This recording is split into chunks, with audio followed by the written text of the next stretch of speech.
après les quotidiens nationaux, la presse internationale, avec vous Géraldine. Et on parle bien sûr du débat qui s'est achevé il y a 1 heure aux États-Unis entre Trump et Clinton. C'était le dernier avant l'élection du 8 novembre.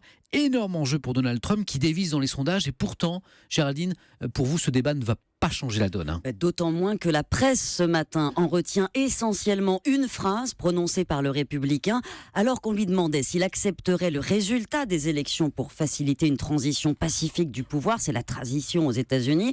Il a répondu « Je verrai le moment venu », sous-entendu « Je n'ai aucune confiance dans le déroulé de cette élection », des propos qui ont horrifié sa concurrente, qui s'est jetée dessus évidemment et qui illustrent l'ambiance de ces dernières semaines. Quoi que dise Donald Trump, ses propos sont noyé par les scandales, les accusations d'agression sexuelle. La presse fait massivement campagne contre lui, c'est évident, mais il avait cette nuit l'occasion de s'en défendre et il l'a totalement raté. On a vu un Trump plus calme, c'est vrai, s'efforçant de paraître présidentiable, mais incroyablement mal préparé, imprécis sur le fond des dossiers, incapable de porter des attaques structurées contre sa concurrente, même sur les emails qu'elle a supprimés au département d'État, le double discours qu'elle tient face à Wall Street et que Wikileaks a récemment révélé sur ses conflits d'intérêts.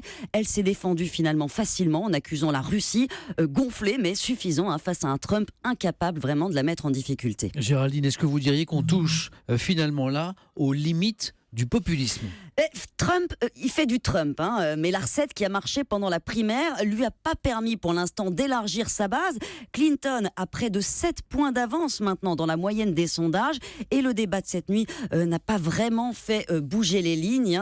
Or, la clé d'une victoire pour Donald Trump, ce serait de parvenir à faire voter, participer ces électeurs blancs qui ne votent plus. Que vont-ils faire ?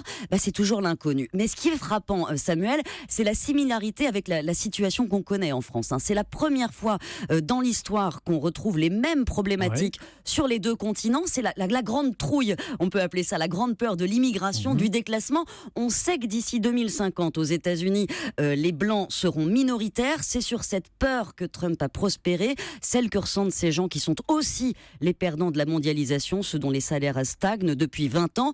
Je vous rappelle que le débat cette nuit était à Las Vegas. Ils sont face à un choix maintenant. Soit ils jouent la sécurité avec Hillary Clinton, soit ils misent tout sur Trump, mais là c'est un saut dans l'inconnu.